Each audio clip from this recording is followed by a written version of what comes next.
What I'm going to talk about today is going to be about the key factors that will affect some of the developers, or at least the developers who are considering such large-scale megawatt plants. I'm not going to be talking about issues that are specific to policy or processes. These are going to happen in due time, and everybody's excited about the momentum that's already there for such megawatt plants. We were the ones who commissioned the first megawatt plant in Asansol in West Bengal, the 3 megawatt plant in Karnataka, which was formally inaugurated just about a month back by the Minister of New and Renewable Energy. And we are in the process of finishing up the 3 megawatt plant in Raichur as well.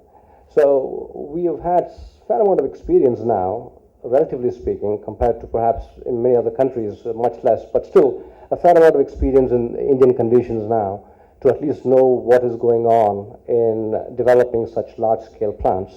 Land is one of the more interesting factors. In fact, I've spoken to probably 300, 400 developers in the last 3 months. And the question that I get about land is, how many acres do I need per megawatt? Interesting question, important question, but very one dimension, because it's one dimension. You have many other dimensions to land that has major impact on the viability of the project from a megawatt scale perspective. So I just want to spend a couple of minutes on that particularly important factor. The second is the importance of plant load factor. I think financial viability in this country in terms of bringing up a solar power plant is very much tied to the power output of your plant.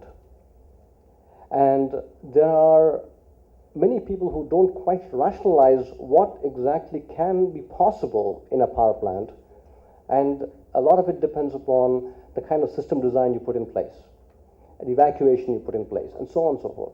So I want to spend a moment or so on that.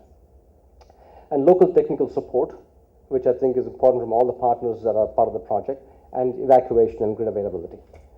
Wind zones play a very important role because the kinds of panels you use, the kind of structure you put in place, very much depend upon those kinds of things.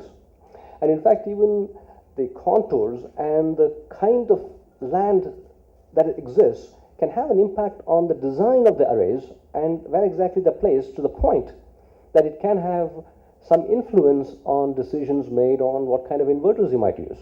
Is it a string inverter that you want to use? You're going to be using a central inverter?